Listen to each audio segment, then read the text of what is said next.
Hey everybody, I'm Hunter Molzen back with another episode of the Breaking Boundaries podcast by Barbell Apparel. Today I have the pleasure of sitting down with Matt DiBenedetto. He's been a longtime colleague of ours. He's been wearing Barbell Apparel. We've been connected with him through a number of years, been to some of his Nascar races. He's an all-around great guy, man of faith, family man, athlete. And we actually had this conversation once before, but it got lost in the cloud. And so I'm excited to sit down with him again and give you guys a look kind of into his life, into the demands it takes to be a car driver at a high level. He raced NASCAR for a number of years, and he's doing the truck series now. And from our prior conversation, I kind of already know this, but we'll let him explain it a bit more in depth. It's a lot more physically demanding than most people would think, and it truly is an athletic form of performance. And Matt's kind of unique in his own way too. He takes his athletic training both for racing and fitness, weightlifting, all of that pretty seriously, which is part of the reason we got connected through Barbell Apparel. And no, I'm excited to have the conversation, and thanks for sitting down today, Matt. Yeah, man, absolutely. Thanks for having me. We get round two. We get to two takes. Yeah. No, it's fun. I mean, we had the conversation once before, and I think that like it's been long enough now to where some of that's probably escaped my mind, and we could have a little bit of the old and a little bit of new. So for people that don't know, why don't you give a little bit of background about how you got into racing, and let's talk a little bit about kind of like the long odds of even just kind of the remote chance that someone whose family didn't have a history in racing, who wasn't connected to NASCAR, who didn't have like piles of money, would be able to get into racing, come up as a kid, and actually race the NASCAR Cup Series.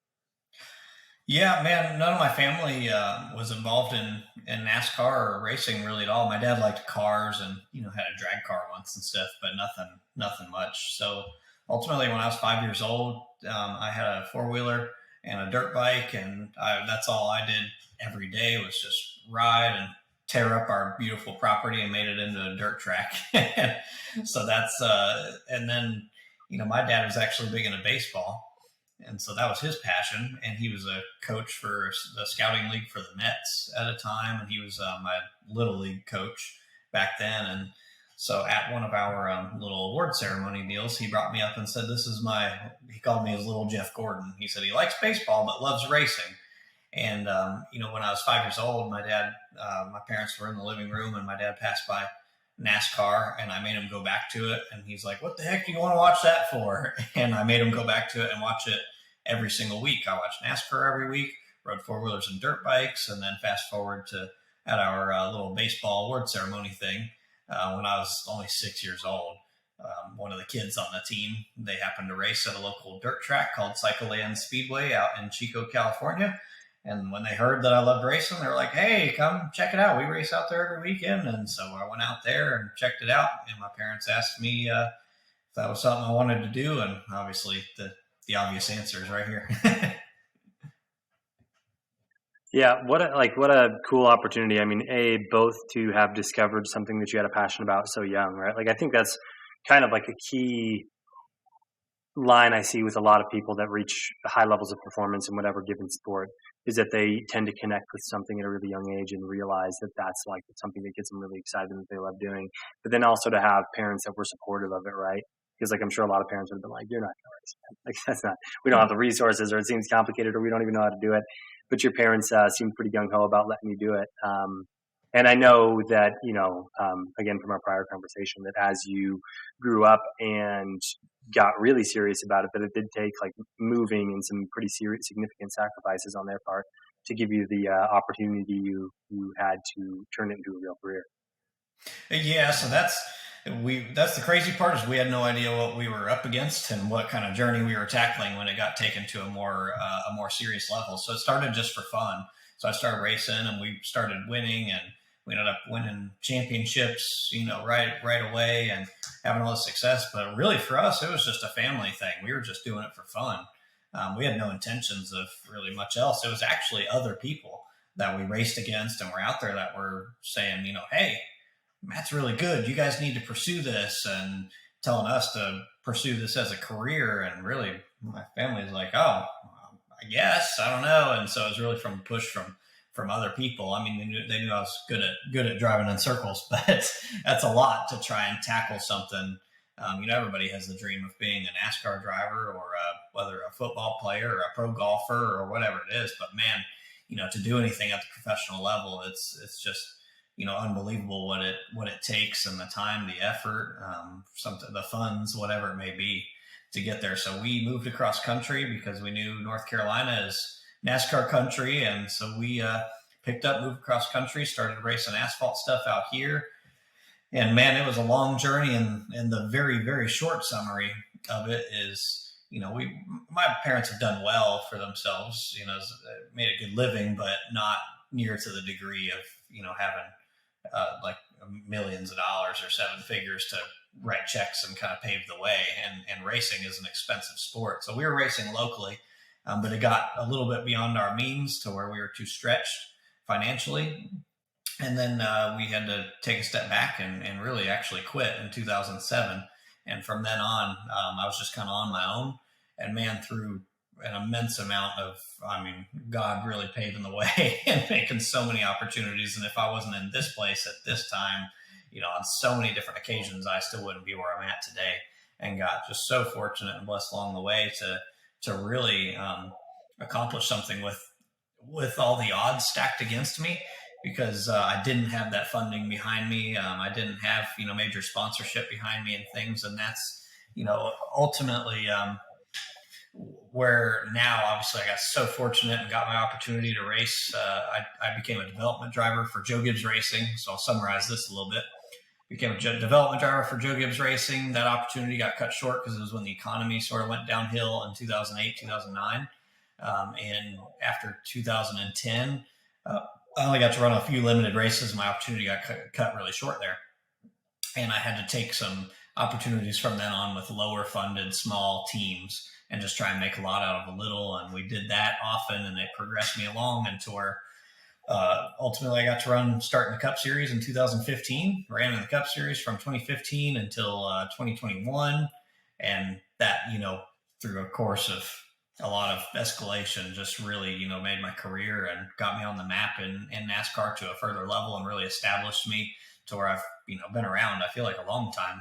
At this point, it's all flown by like it's been, 1 year, but I've been doing it for a while now. And so kind of where I was getting at is the interesting thing that I didn't expect is that NASCAR and this whole journey really helped me on a business front to get sort of my business mind together. And because understanding how the sport works, it does, cost a lot. It's expensive. It costs, our truck team, it costs, $3 million to run for a year. Or if you're talking the Cup Series, we're talking, $20 million. So it's a lot of money that it takes to make these things go around, and all the employees we have, all the engineers, and all the, just like an NFL team or anything, it's a lot behind the scenes that makes it happen. But ultimately, we're nothing without the partners that join on board and come on board and get into the sport. And it's neat how the sport's evolved over the years to where all the everybody really works together as one big family in NASCAR. So whenever we have a partner that comes into the sport, they, and I'm very fortunate to have the platform that I have, and knowing everybody in the sport, we can really, integrate people into a whole realm of people, connections, companies, and all otherwise that they, may not have access to. So it's kind of been wonderful on a business front, and then also getting to do what I love, which is driving in circles for a living. I have a pretty cool job. Yeah, definitely. And I think that so for people that don't know, like how many, you raced the Cup Series for what, 7 years? Yeah, I think was it 2015 to 2021. Yep. Yeah. And so like the Cup Series, for, again, people that may not watch NASCAR, is like the NASCAR you think of in your head when you think of NASCAR, right? Like the big circle track with, hundreds or thousands of people in the crowd, Jeff Gordon, everything. That's the Cup Series. And so like, it's like you mentioned, like $20 million a year to run a Cup, like probably a cheaper Cup Series team, right? Like I'm sure the more expensive ones are way more than that. How many people make it to the Cup Series and race it with basically like no massive amount of money or no background in racing from a family perspective or something like that? Man, without one or the other, I feel like I should. It was kind of like winning the lottery 2 times in a row. It's how fortunate I feel to have gotten to where I have been with the odds stacked against me for sure. So yeah, I mean, ultimately, you really need to have some sort of funding behind you, some sponsorship, or some partnerships, or whatever it may be, on top of obviously having the driving ability as well. Sometimes there's many race car drivers out there that have so much talent, but they may not get the opportunity. They may not get to show the opportunity, or they can only run at a really local level at a real low budget because they may not have the means, and family may not have the means to get them just to that step where they need, or whatever it is. So that's the tough part about racing. But it's I think the tide is turning a little bit on that, and they're really, the sport has just become more and more and more of a big family. And now it's cool because local racing is growing more than I've ever seen it in my entire life. Like, many NASCAR drivers are getting really heavily behind local racing. Like, Hickory Motor Speedway is a racetrack 6 minutes from my house I'm sitting in right now. And it's a very historic, legendary short track where Dale Earnhardt drove at, and Dale Jarrett, and a bunch of famous guys that people that may not even know much about NASCAR have heard their names. And so now NASCAR's getting really behind that more local level. And they're also scouting, like dirt racing is growing a bunch, and they're kind of scouting out up and coming guys at more local levels. So it is sort of to combat kind of some of I don't want to say bad news, but the toughness nature of the sport. There are so many efforts now by the sport to sort of change that around, and for more and more people to have opportunities now. Yeah, no, that it's awesome to see that happening. And I'm sure, like, now, right, you're just a few years younger than me, I suppose, but like, we grew up right kind of like on the cusp of the development of like YouTube, social media, things like that made being able to attract an audience, or attract support, or attract sponsors, like it's like easier now than it was before, because you have all these tools to kind of like get yourself out there. Like if we had tried to start Barbell Apparel in the pre-social media era, it would have been, I don't want to say impossible, but it would have been much harder, right? We would have had to go out and find people like investors to write us money, but we did it ourselves, with like an idea and a prayer, and we just kind of, winged it, and it made it happen, and it worked out. But kind of like you, like, it's basically like we won the lottery twice to make it happen the way we did. But these days, like, I know other people that have started businesses, or become music artists or athletes or things like that, and they have been able to leverage like a social media presence, or other kind of like elbow grease type stuff like that, to make themselves known, and it opened up those doors. Like, I think, something about your story that I don't want to be glossed over is the fact that it wasn't easy for you. You've been doing this since you were a kid. You had a lot of setbacks, like a lot of them, and there'll probably a lot of times when you're like, this isn't going to work out, I'm just going to have a normal job or whatever. But you made the most of every little opportunity you had, and kind of kept going back and back and back until the doors opened up, and you were able to, race the Cup Series. And even when your time in the Cup Series ended, you pivoted to the Truck Series, and like, you're always making the most of the opportunity in front of you. And that's another thing that shouldn't be lost, is that it's like, it rarely is the line completely straight. You know what I mean? Like, that's not kind of how it goes. Like, all you can do is make sure that you do work hard, and take advantage of every opportunity you have, and don't slack, and don't think of yourself like above any given opportunity, and really just continue to show up and work hard. And if that's what you do, things tend to have a way of working out. Like, sometimes I sit back, and it's fascinating to me, like, the Barbell Apparel as a business is, I want to say, like, pretty healthy and stable now, right? Like, the COVID era kind of had its ups and downs, and really some unpleasant surprises. But before that, it was relatively stable too. But there was years when we started the business in 2014, years and years went by where every year we're like, I think we're going to go out of business this year. Like, I just don't, it's too hard, right? We didn't have any money except the money we made. And people might not realize it, but like, in a physical goods business, like, margins can get very tight, right? You have to really play a very difficult game of balancing cash flow and making sure that you're profitable. And we were trying to grow the business with the money that we made, and buy more inventory, and buy more advertising, and all this stuff. And it just got like down to the razor's edge for years at a time. But because we just made the most of every chance we had, it was like something would always happen. It would always work out, and it's continued to work out. And now we're like, coming up on 10 years of starting a business. And in many ways, there was a lot of luck, but also if you've been lucky for 10 years, was it luck? You know what I mean? Kind of similar to you, right? And so it's just interesting that, that when I have conversations with you or other business owners or other athletes, that commonality tends to be there in almost every case. Like it's a combination of a lot of hard work and what people would call luck, but the hard work is the progenitor of the luck. Yep, man, exactly. It's and I'm thankful that I was so fortunate beyond what I can even comprehend so many times, being where we are, just like you guys, with all the hard work and starting a business. All these things are relative. It's all relative. Everyone has struggles in whatever journey that they're on, and it's never an easy, paved out path. Life itself in this world is not easy, but what I've, especially in my, later years here in my kind of walk with the Lord and had a lot of life change. It's I'm so thankful and appreciative for the things I do, and thankful for the struggles and the journey along the way, kind of humbling me and getting me to be in the spot where I'm at now and to appreciate things more. But ultimately, like in life in general, the plans that God has for us is not to do something that we just don't like, or go and do a job 9 to 5 every day that we just can't stand or we're miserable at. There's more to it than that. And so oftentimes through the pain is what nets the best results and biggest blessings on the other side. Yeah. And, I think that the other commonality I see in having conversations with high level individuals, athletes, etc., is that they're always striving for being the best they can be in the situation they're in, and always in a sense striving for more. It's like, it's rare. Like I have a lot of contentedness in my life in the form of my family and my children and things like that. But when it comes to like work and the business and my fitness and my hobbies, like I always want more. You know what I mean? Like I always want to be better, achieve more, reach another level. And it's like there's no contentedness to be had there. I'm proud of what I've achieved and like I'm happy that it's there. But it's like I wake up every day and I'm hungry to do more with it. You know what I mean? I'm never just kind of like complacent. Like, no, this is fine.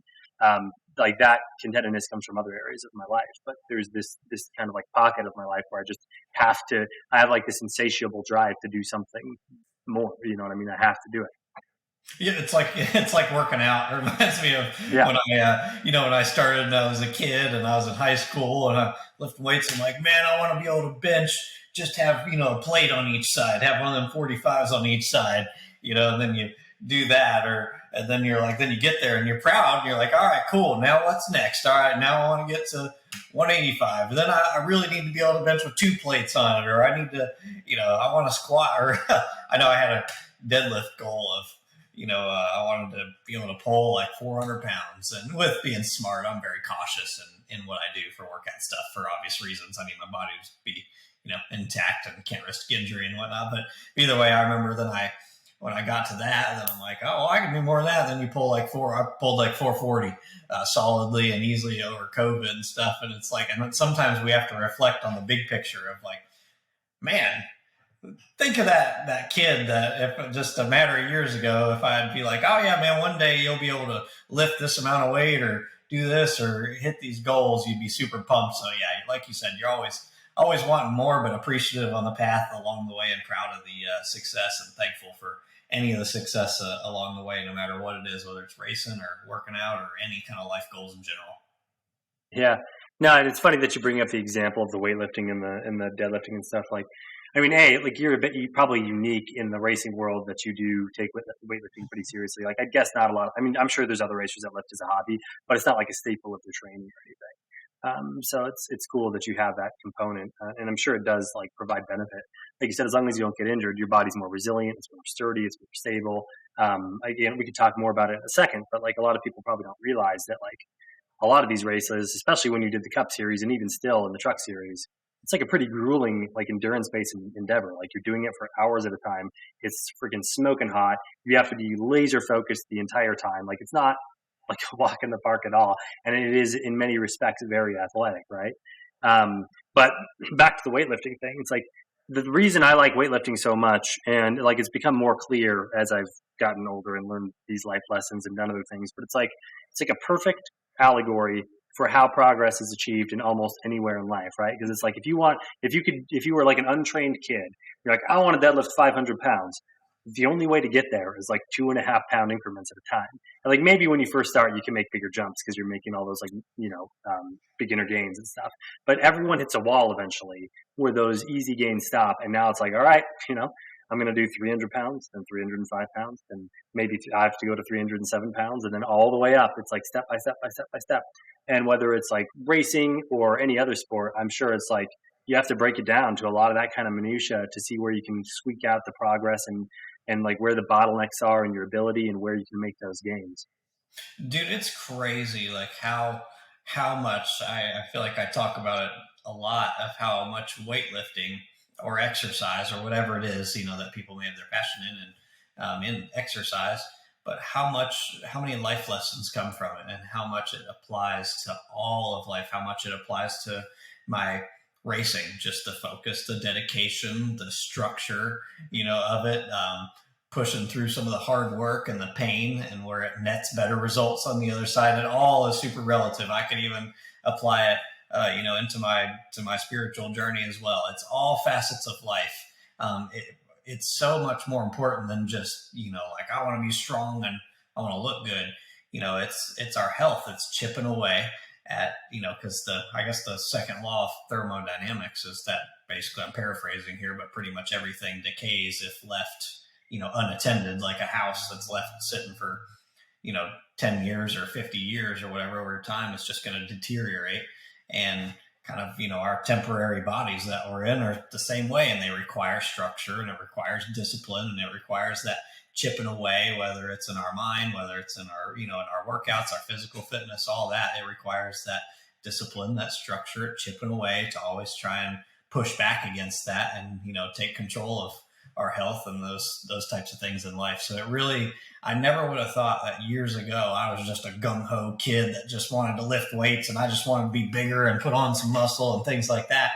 I would have never realized until now how many life lessons that working out has taught me and how much it applies and has helped me in my life in general, because that discipline and stuff and that like slow progression of chipping away and continuing to be, persistent at it and not giving up, not quitting, not letting it, be something that's broke and gets rid out of your life, how much it really, is so big in your mental health and all facets of life. For me, it's very disciplinary and important to me. Yeah. No, and it's kind of like weightlifting is kind of like a great equalizer in the sense that it'll teach everyone that lesson eventually, right? Like some people are, freaks. They're like super talented and they could just like get crazy strong and big with just like, piss and vinegar for a long time. But everyone hits that wall eventually. Like maybe for me it was at 400 pounds and for you it was at 450. And for another guy, he might not hit that wall until like 550 or 600 pounds because everyone's got their own advantages. But like everyone will hit that wall eventually. Yep. And then some people kind of give up and quit when they get to that point because either they don't have they don't like that kind of component of having to progress, or they don't have the resources or the knowledge to help kind of like guide them through it. And then some people, like I think the more productive side of it is that a lot of people hit that and they thrive. They're like, all right, like I know what has to be done now, right? It's like I got to really dial it down and figure out like where I can dial everything in to continue to make performance gains, get stronger, get bigger, whatever it is. And again, like you can break that lesson down into everything that's not weightlifting too, whether it's your work or your, other hobbies or athletic endeavors or whatever. It kind of applies across the board. I suppose like in that vein, like did you find, right? Like as you were racing for so long that I'm sure that a lot of the progress kind of happened in the background, right? Like just by nature of getting older, growing up, racing the whole time. But did you ever find there was kind of like an inflection point where you had to really step back and figure out where the bottlenecks were in your racing ability or in something that was kind of like holding you back to work past it? I've had a lot of success along the way, but I've also had a lot of heartbreaks, in my career and along the way. And I would say in general, probably the most humbling times of my life ended up being the biggest blessings of my life, because they really got me to look more inward versus looking outward. So I've had many of them. Like right now, I'm racing in the Truck Series. I was in the Cup Series all those years, and when you're in the Cup Series, you just people treat you like you're some big celebrity, and you're like you just have all this attention and all this glamour and all this stuff that comes with racing in the big series, and doing that at a professional level. That sometimes it's easy to fall into the trap of forgetting to turn the mirror around on ourselves and always look inward at how we can be better. And it's really easy for self pride to sneak into the mix and try and sometimes think we're better than we are, because ultimately the second we start thinking we know it all, or man, I'm good, or I can beat these guys on any day, or whatever, there's balance between having confidence but also that humility. And through a lot of, many heartbreaks, like finishing second at Bristol for me when we had that thing in the bag, or now racing in the Truck Series, going from Truck or Cup down to the Truck Series. Some of those humbling things actually ended up, being major blessings, because it helps. And Mike, just speaking of myself, at least, it's really helped me to focus inward on how, not outward, on not on everybody, what everybody else is doing, not on other people's problems or strengths or weaknesses, just solely flipping the mirror around on only to myself, being like, all right, how can I be better? How can I be better at what I do for a living? How can, what do I need to be listening to? What's life trying to speak to me for me to be better at my job? And kind of that. So answering your question in a bit of a long-winded answer, that, there's so many bumps and bruises along the way, and so many humbling times. Any athlete, anybody, even in work, it doesn't matter. It's all applicable just in life and whatever we do. That humility has been probably my saving grace, is trying to focus inward, on how to just be better each and every day at what we do for a living, and give it our all. Because the second that we don't do that, it's just like the same. I can go back to it all the time. It's just like the gym. The second you start slacking in the gym, you start losing some gains and losing progress. And it's the same type of mentality toward racing. The second we start, I start going, I don't need to study that much for this week, and I've been to this racetrack, 15 times, whatever. Nope, you already lost. The second you start trying to convince yourself of something like that, that's not true. Yeah, for sure. Pride cometh before the fall, right? And it does. Like, I know that I did powerlifting for a number of years, and got, at least for me, pretty strong. And that strength stuck with me for a long time, even after I stopped powerlifting and I transitioned into other sports. And really, like the sports I do now, I weightlift a little bit for like maintenance and stuff, but I don't powerlift at all anymore. I probably like weightlift 3 times a week, and then do like actual sport specific training the other like 4 days, and some on the weightlifting days too. But I know, like, I was having like some issues with my, like my posterior chain feeling just like kind of weak. I was like, I should incorporate deadlifting again. And it's like, I was like, I used to deadlift, 600 pounds. So I was like, I'll just warm up, see where I go. And like, I started like, just plates felt easy, added another set of plates, easy, 225, easy, 305, easy. And I just kept doing it, and it all felt easy. And I got to like cracked 400 pounds, and I was like, that's probably good. Like, I should stop there so I don't hurt myself. And I know better than to do this kind of stuff, right? I really do. Like, and whatever. So I went through the rest of my workout, felt fine. And then like I woke up the next day and I could barely get out of bed. Like my body was just like crippled, because like all the little stabilizer muscles that allowed me to do that kind of like weight pulling normally safely and stuff were completely atrophied. Didn't remember how to do it. But the issue is like my brain remembered how to do it. The big muscles remembered how to do it. So I yanked the weight off the floor and it didn't feel that bad. But like all the little fundamental stuff that you build by being in the repetitive habit, doing it, actually pursuing the training, warming, you know what I mean? Like that was all gone. And like I was, dumb and didn't really think that it felt easy enough that I was like, I'm probably fine. I'm well below like my prior like records and max and stuff, but it's still, I didn't do it the right way, and I paid the price and was injured for like 3 weeks. And I went to my physical therapist and explained to him what I did, and he's like, why did you do that, dude? Like, you're way smarter than to do that. Because in retrospect, what I should have done is if I wanted to start deadlifting again, I should have just like limited myself and like, all right, I'm going to start at probably warm up to like 225. That would have been fine. And then been like hard cap. I'm not going to add more than, 15, 20 pounds a week, period. And I still would have been back up to 400 pounds in like a month or two. And it would have been fine. And I wouldn't have been injured for a month instead. You know what I mean? And so it's like just being prideful and not doing things the right way can really bite you if you don't put the discipline forth to do stuff how you know you need to do it. Yep. That's the hardest thing for especially us men. We're not good at a couple of things. One is displaying emotion or being vulnerable, or in my case, definitely swallowing pride and chipping away at things. We just often are guilty, just I think as men in general, oftentimes of just wanting to cut right to the end goal, or being like, I know how to do this, I got this. And then we're like, shoot, crap, I paid the penalty now. Yeah. Or it's kind of like, you have to be mindful of your body and injuries because, right, you use your body for a living. And if you're sitting there with like a herniated disc in the truck, like that's not going to be great for your race performance. So I'm sure like sometimes you might even know in the gym, like I can do this, but maybe I shouldn't do this, right? And that's the other hard thing, like you said, as a man or whatever, is like it's hard to know that you can do something and then choose not to do it because it's not the smart thing to do. Right. Or it's not the beneficial thing to do for your training. It kind of like plays in that pride component. And like, I know like exercise for me is a great outlet for like aggression and all these things.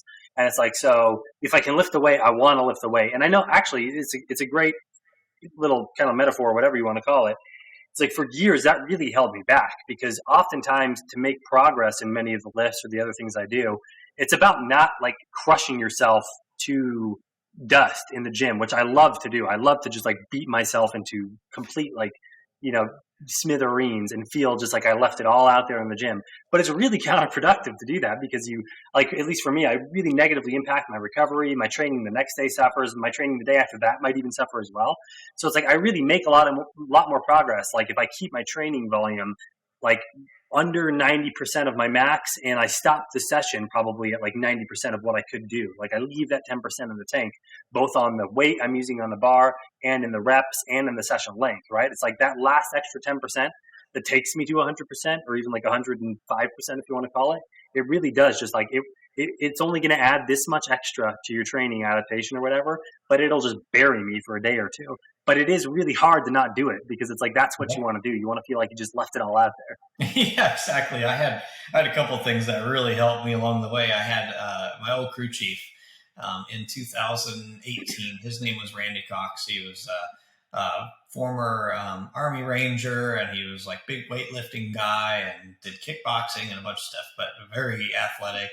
And he helped explain to me, he's just like, hey, it's like if you cut your hand, if you just have a little micro tear or a paper cut or whatever, you just have a little minor tear, it'll grow back, repair, and then bam, you can, you're good to go. It's like if you just obliterate and mutilate your hand and it's ripped open to shreds, it takes forever to recover, and you just did more damage than harm in a certain sense, to where now you're having to wait till you can even, walk to do your next workout or leg day or whatever it is. And then back in, I forget what year it was. I think it was around, I think it was 2017, maybe. I had 17, it might have been 18, somewhere around that time frame. I was doing front squats, and I decided, so I've usually, racing's been a saving grace to me, where it's kept me a little bit more safe in the gym compared to doing what, me would want to do, is be like, I can do more, I got this. It's kind of kept me from that. But in this one instance, this one day, it didn't. I was like, I think I can slap a few more pounds on there. And I don't know what I was doing for weight, or like 300 or something, who the heck knows. But I'm trying to do we were doing a single rep max front squat. And I went down to the bottom, went to come up, and I heard and felt like a pop in my left hip flexor. And I tore it, and it hurt. And actually in the moment, I was like, oh man, that felt a little awkward. And then obviously after that, I paid the penalty for the next matter oh man, more than weeks, just months. And it petrified me in a good way, where it backed me down just that one instance. I was like, nope, no more, not even gonna try. If I think that I have more in the tank, then that's good. I'll just leave it in the mental mental notes.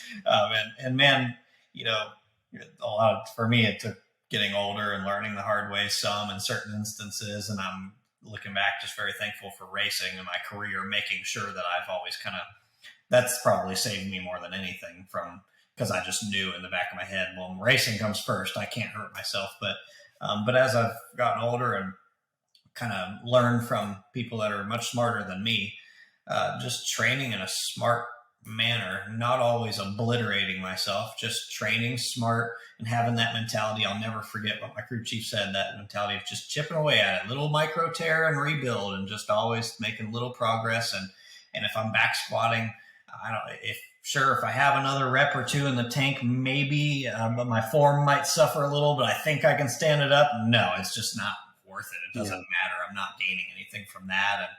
And watching even, some of these people that train like professional strongmen, like Martins Ilichis and I follow Eddie Hall and Thor and some of these guys, and I watch some of their training when they're lifting, and I'm like, oh, what the heck? Why did he rack it? He had a couple more in the tank, but ultimately I'm like, hang on, maybe there's something to what these guys are doing. Maybe they don't train as stupid as we think. Maybe they're pretty methodical. And they have a very well thought out, laid out plan by professionals of how to get to these crazy high goals that they're getting to. So anyways, that's the long-winded way of saying I'm appreciative for, especially as I've gotten older, for really focusing on taking care of my body and training in a smart manner. Yeah. Well, and really, like, I've had some similar experiences with other, like, people that were mentors or people I've sat down with to talk like this. And like, really, if you think about it, right, your ability to make progress is kind of like the training volume you can incur, and then your ability to recover from it. And it's like, I remember I was talking with a professional rock climber that lives here in Las Vegas, and he's probably one of the best rock climbers that's ever lived, and definitely one of the best in the country. And I was like, what's your biggest advice for, like, getting better? And he was like, don't get hurt. He's like, that's it. He's like, don't get hurt, man. Because if you're hurt for a month or two, it's like, it sets you way back. And it really is like, if you can make so much progress in a year, right, and you have a catastrophic injury to where now you can't train for a month or 2 months or even 3 months, like, not only have you taken away 25% of the time you'd be training from the year, which is a big deal, right? But you also have to rebuild once you've gotten better. So it's more like half of the year is gone. Half of the year of training is gone now. And like, you're spending a quarter of the year just healing, and then a quarter of the year rebuilding your baseline to get back to where you could have been if you hadn't gotten hurt in the first place. And now sometimes you get injured and you can't happen. And it happens, right? It's like accidents happen, things you didn't foresee happen. Like, sometimes it's unavoidable. But when you do it to yourself because you were being stupid, that's when it's really a bummer. And those are the ones you want to avoid at all costs. Like, when you, like you said, when you're like, I should stop right now. But that little, like, demons in your head, like, you've got 3 more, man, you can do it. And you're like, no, I should stop. I'm like fatigued. My form's gone to crap. And that little thing's like, like, grind it out. But you need to stop, right? Because it's like, that's when, like, everyone I've talked to that's had, like, a bad injury, barring, like, the freak stuff, you know what I mean? It's always when, like, they know they should stop, right? Like, it's the end of the day. It's the end of the session. They're like cold. They're not warmed up. And that's when things break. And it's like, everyone had that little voice that was like, maybe you shouldn't have done that. Or like, maybe you should stop now. But they just pushed it a little bit too far, and then things blow up. And then, they're not working out for 3 months because they're healing a torn muscle or something. And I mean, sometimes you legitimately don't see it coming. Like, I had something similar happen with my hip. I was doing, like, this really aggressive movement, and I was rushed that day. So I didn't do my normal warm up, like a dummy. And I had this, like, really kind of, like, flexibility intensive hip movement, and, like, something in my outer hip just popped, and, like, it kind of felt fine. It didn't feel that bad. I dropped off. I was like, that was weird. It felt a little sore. I finished my workout. But again, I woke up the next day and I couldn't barely walk on my right leg.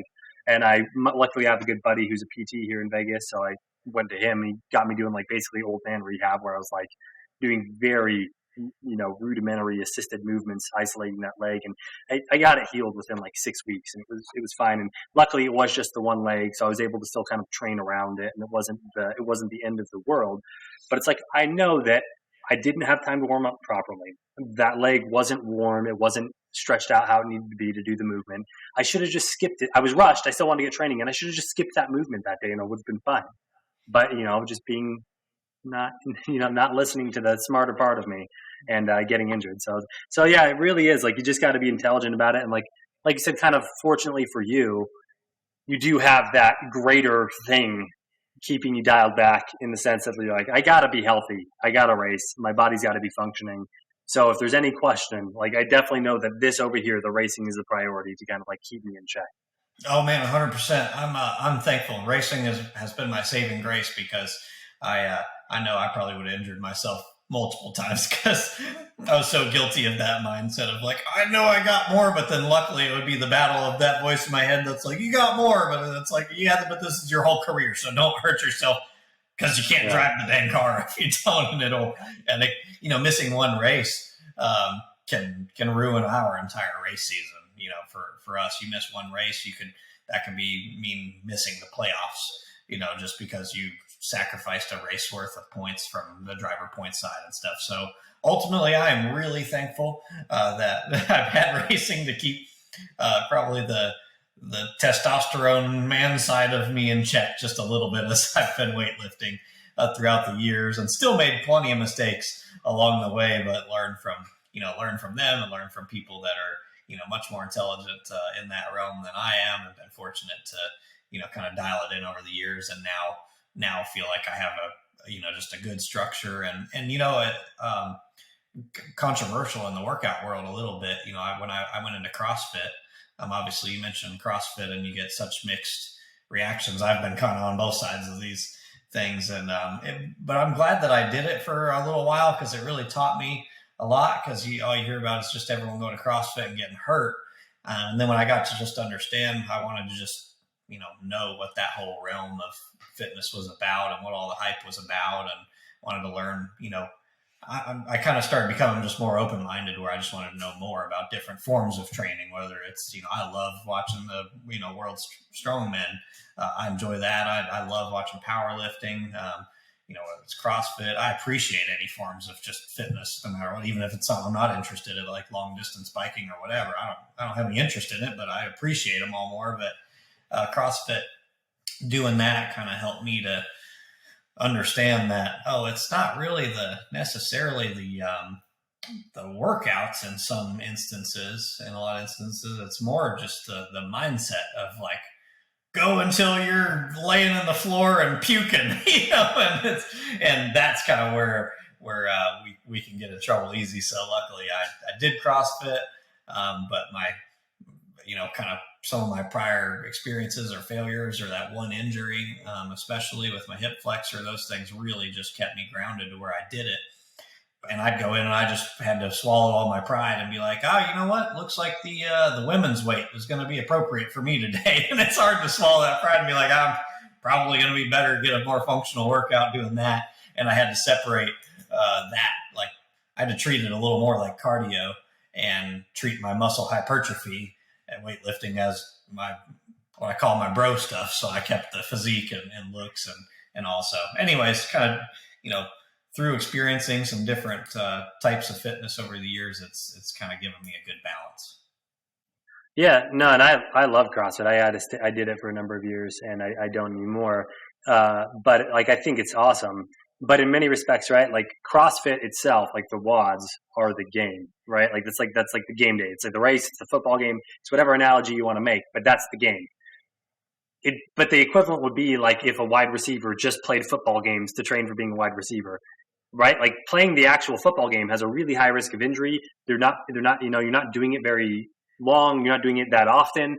But there's a lot of training behind the scenes that prepares you for the game. And that's really, if you wanted to excel at CrossFit, how I would think about it, right? Like you're saying, like, I know I want to be good at CrossFit. So if I need to do my Metcons to be able to like handle the volume, but that I would do that at a much lighter weight than I'm capable of handling. That way I can just focus on, like you said, going all out, but I know the weight's not heavy enough to hurt me. So like if I bury myself in terms of like, metabolic conditioning, who cares, right? Like I'm at like 60% of my max. It's not going to be a big deal, or whatever percentage you need.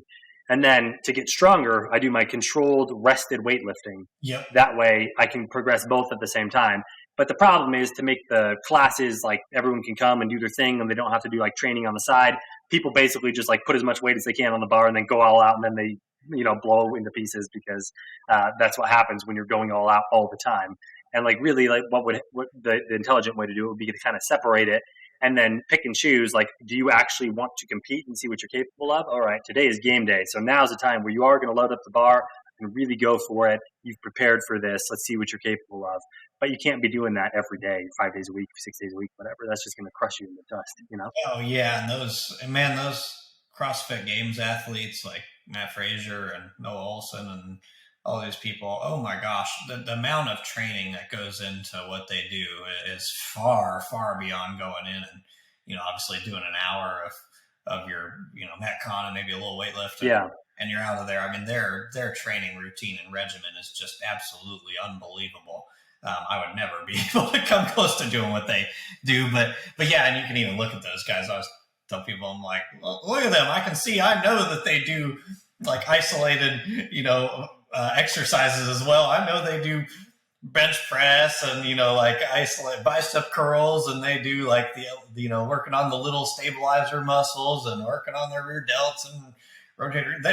They're doing some of the, they're doing a lot of that stuff mixed in with their programming. One, because their physique wouldn't look that way by just straight up doing WODs. Like that's they train incredibly intentional at what they do. So I guess the moral of the story is anything at a professional level just takes an absolute absurd amount of effort, time, and focus on what we do. That's for sure. But anyway, we kind of I just have a passion for. I've always had a passion for, well, of course, racing, and as you can tell, I can get off on a tangent talking about fitness stuff because I just love it and enjoy it. And I had a period of time where we were moving and we were busy and we had so much going on. Moving was the biggest part, and I didn't really work out much, maybe a day or two a week, just not much because we were so busy. And man, that was probably one of the biggest eye openers for me because it really started deteriorating some of my daily mental health because my regiment was all screwed up and I wasn't having that daily thing in that just was like kind of kept me grounded and that I enjoyed and felt like I'm making progress and feeling good and looking good and all that. And man, that really made me probably take it for not take it for granted as much as I used to, and just appreciating the ability that God gives me the health to be able to do it and stuff. Because man, it's for some people, it's so important to our lives and our health and our structure. And that was a big eye opener for me. Yeah, I can relate completely. Like I've had periods of time where business and other things have stacked up to be so busy that like you mentioned, maybe I'd only get 2 workouts in a week. It's probably been more than a decade where I've gone like a full week without working out unless I was like traveling on vacation or something. But then I'm usually doing something active enough to at least like kind of like get my energy out. But I would agree completely. Like if I fall out of my workout routines, I start to kind of like, in many respects, just like not like my life very much. Like I love my family and everything, but it's like, I'm like, this is not how I want to live. Like I like to do my workouts every day. It's like probably the thing I look forward most to in terms of what I'm doing as an individual on any given day. And like you were talking about earlier about how, people are meant for more than just like working 9 to 5 or whatever. And like, I would echo the same thing. Like, I think the best thing anyway, and maybe not everyone's the same review as me. And maybe there's people out there that genuinely don't like working out. I would guess that if most people like took the time to like get over that initial curve of being like really out of shape to where it just sucks because you're just not capable at all, and got to a place where their body was capable of like hard effort, that everyone would like it. I think that people are built for it. I just, think that it's hard to kind of deny that if you look at, biology and how all other mammals function. Like you're made for hard physical work. It's how you're made. But if I were to list my priorities in life, it'd probably be like family, faith, fitness, and then everything else is coming after that, like work, everything. Like work is a necessity. I do it. I enjoy it, but I definitely like fitness and working out more. And it's highest in terms of priorities that are within myself. You know what I mean? Like faith and family is outside of myself. That's stuff that's like both like rewarding on an existential level, and it's partially like my duty and my obligation. I feel compelled to be there. But the things that, in terms of things that I do just for myself, like work is so far below these other things. It's like I would do anything, like having been to a place where I'm only working out once or twice a week, I would do anything to not have that be the case, even if it meant changing my career, changing the business. Like I have to do it. It's just something I have to do. Or like you said, my mental health goes to crap. I don't like what I'm doing. I don't like myself. I don't like the way my days are taking shape, and life kind of turns into this big meaningless blur that I just hate. You know what I mean? Yep, 100%. I've had to be in that spot where I was like, you know what? I'm putting off meetings and whatever. I don't care. I'm working out, and this is a part of my day that I am not willing to give up, and I'm not going to ever again because I do that. And then you start realizing that I start getting grumpy, and then then it's like, man, my clothes aren't fitting like they were. I'm starting to lose a little, or you slack off on your eating game or whatever it is, and then it just deteriorates. Your mental health starts affecting your days. Then it affects your work and your meetings and everything that falls underneath it. So yeah, like you said, and the stuff above it, right? Like it can impact the way you interact with your family and all sorts, and other people, all sorts of stuff. Yeah. Oh man, even in everything in my faith, my walk with the Lord, everything. It's like it's all that discipline falls underneath it. Because if I'm grumpy because of one piece of my life that's really important that I'm neglecting, then it affects every single thing outwardly. On top of that. So I'm thankful, man, to have like-minded folks like yourself and kind of our and to have that piece of stuff being a big part of my life and enjoying it. It's I think it's easy for what I see a lot, and I understand is in this world we live in, oftentimes we can be focused so much outward on what other people think and things like that, or easy for that enemy we're fighting to kind of want to get in our head and want us to think that oh man, or feel like down on ourselves, or oh my gosh, I'm so weak, or I'm just starting and I'm so out of shape I can barely even be on the rower for 1 minute, or whatever it is. But when we one, either get through that part of it, but two, just over the years I've as especially God's really helped me in enjoying and appreciating things and having the right mindset on stuff. It's like now when we have the mindset of just how encouraging it is to our lives and how much chipping away at it is going to bring us success and being better and feeling better and making every part of our life better, and not worrying about outward stuff, but appreciating wherever we start, just starting somewhere and moving on from there. It's when we have the right mindset toward it. It's I've been guilty of it. If I lose a little strength or whatever, it's easy to get down, but it's like, nope, let's just chip away at it and get a little bit better and a little better and enjoy the process. When you just enjoy the process. And for me, it's hard for me. I'm an impatient person. So trying to have patience and enjoying the process and enjoying just the health and ability to do those things, it really, turns into a blessing. And it's like it rejuvenates your day, or breaks up your day, or starts your day off right, depending on when you work out. I'm not much of a first thing in the morning guy, but no, I enjoy it. Yeah, no, and really it's like, I think that knowing what's important to you and where those priorities lie also kind of gives you the framework you need to be able to structure the other areas of your life, like say no when you need to, or be happy with a certain amount of progress somewhere else, right? Because take Barbell Apparel, the business, for example. Like there is always more work to be done. I could work 20 hours a day, every day, forever, and I probably would never run out of work. But at a certain point, I have to just say, like, this is enough for today. I'll just do the rest tomorrow. And maybe that will go on for infinity, and it's fine. But like, you have to have a stopping point and say, like, I'm done with this priority for the day. These other things are important in my life. I have to get them done, and go do your workout or spend time with family or whatever it is. And I think that like we could probably finish the conversation with maybe just a little bit of your perspective on like, how you went through your life. You came into racing. You reached the pinnacle of your career, the NASCAR Cup Series, like an achievement many people probably can't even relate to. I mean, I can't even think of an example, right? Like getting into Harvard, if only 20 people were allowed to get into Harvard or something, you know what I mean? But it's like, and really, like, you kind of reached all your dreams. And I know in talking with you and your story of how you, faith changed your life and stuff, that like I'm sure it was an amazing achievement, but at the end of the day, there are other things in life that matter more, right? Yeah, without diving too deep into it. Yeah, I mean, my racing journey and getting to the top and being in that position and all really, really saved my life and changed my life in ways that I did not expect whatsoever. Because, you know, you're young. When I'm young, you know, you're just like, I want to drive race cars and I want to have, you know, be famous or whatever it may be that we desire of this world.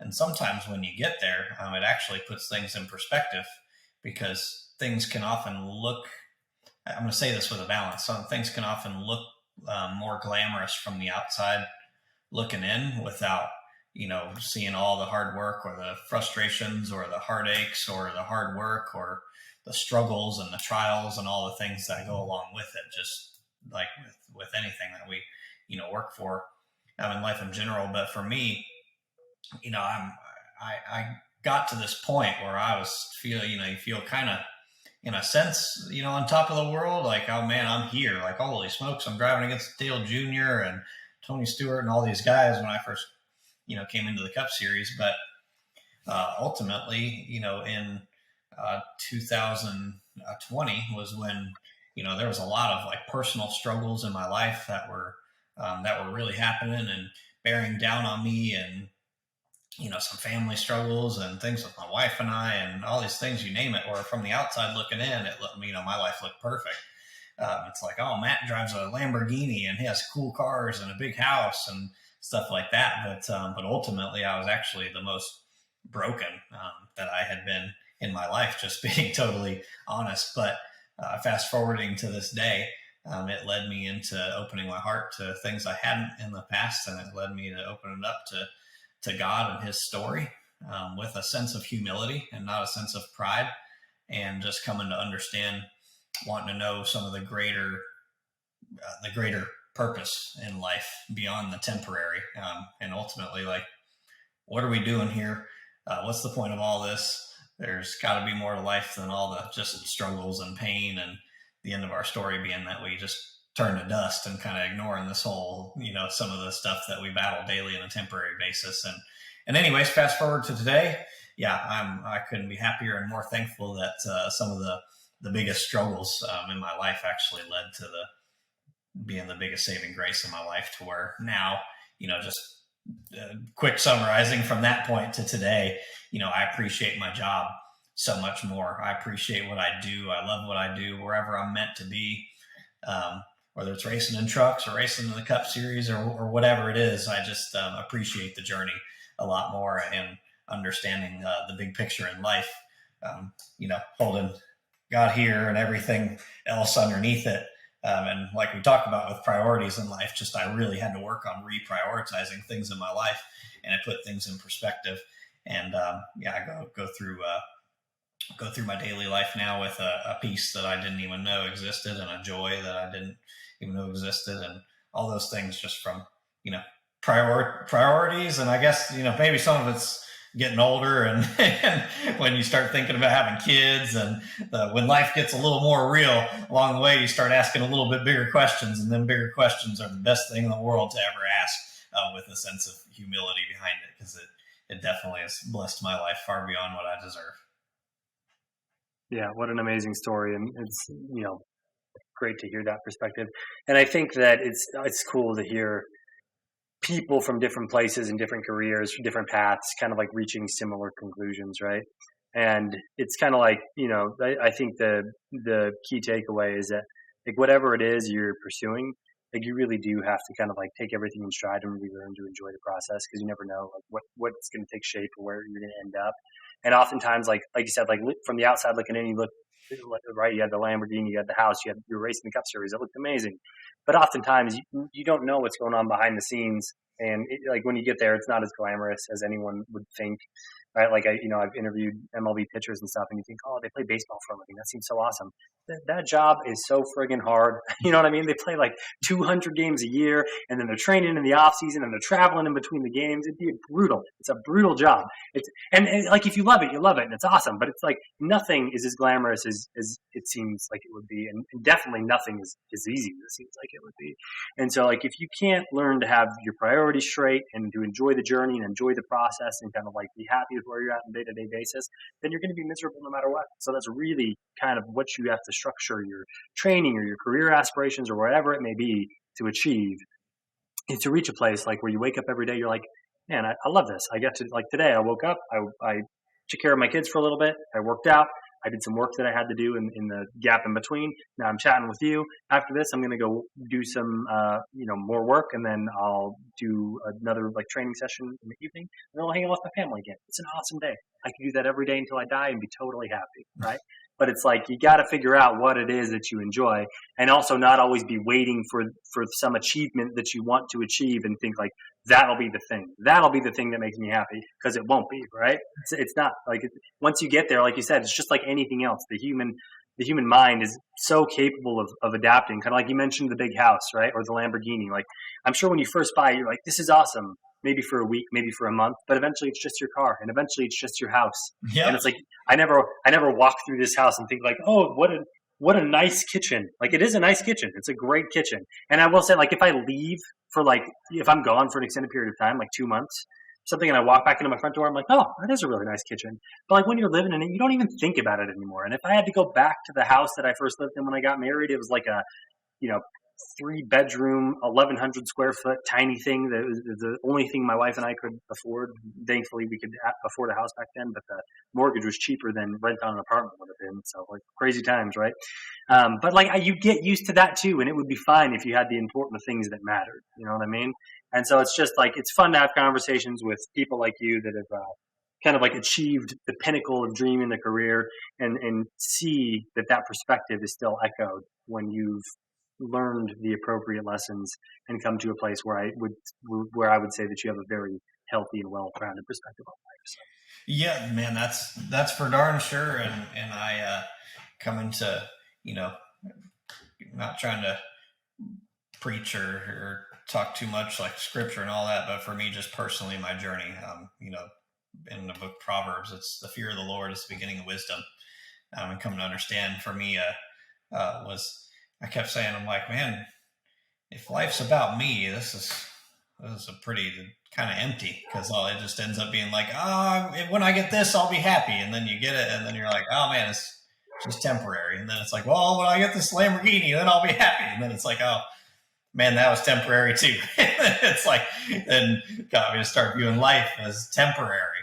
It's like, oh, it is temporary. And it's like, life has to be about more than just me. And then when I realized life is about a lot more than me, and it's way bigger than me, and that's a good thing, not a bad thing. So yeah, that's man, it's cool stuff. I enjoy being able to bounce some of this stuff back and forth and talk. It's just amazing how everything is stuff like working out, racing, whatever it is, whatever we do for a living. It's all relative, and and another thing just to finish on all that is like, I'm really thankful that I've been taught through this, like being, coming up journey all the way to the racing and, top of NASCAR and driving for one of the most famous teams. I was driving for the Wood Brothers, one of the most legendary teams in NASCAR and all that.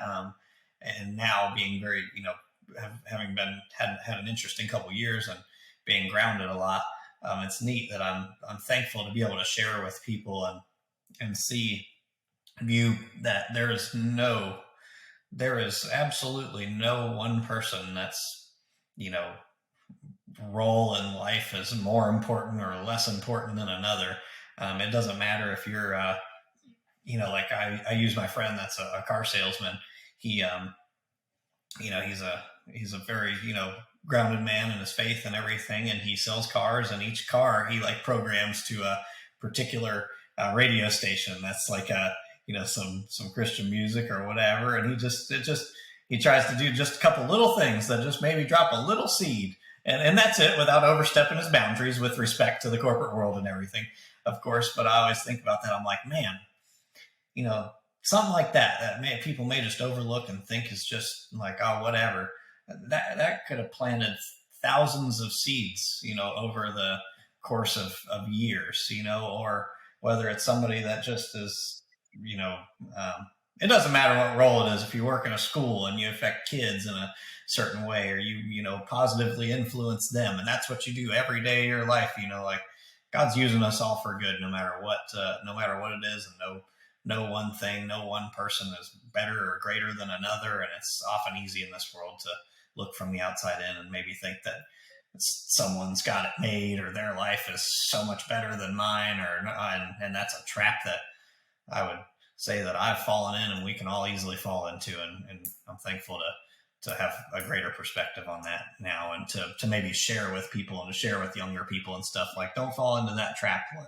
Life's much bigger than some of this temporary stuff, but also with just appreciating the things that we do get to do in this temporary time here more. Yeah. No, I mean, like, I guess the last thought I'll leave it with too is I've often had this conversation with other people too. It's like the social media has plenty of dark sides, and things. It's you have to be careful with how it affects your mind, all that stuff. But the upside of it is that you do get kind of like a deeper look into some people's lives. That, like, right, if you were to look at celebrities 40 years ago, their lives would have just looked perfect because you would have just seen the snapshots. But because of social media, like, you really can see into some of these people's lives that, like, historically people would have felt like, oh, they have it so easy, they must be so happy, their life must be so great.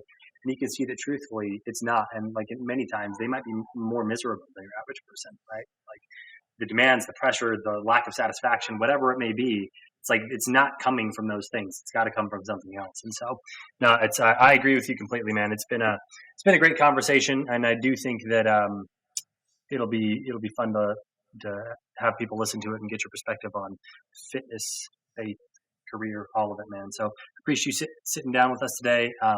Best of luck in the remainder of your season, man.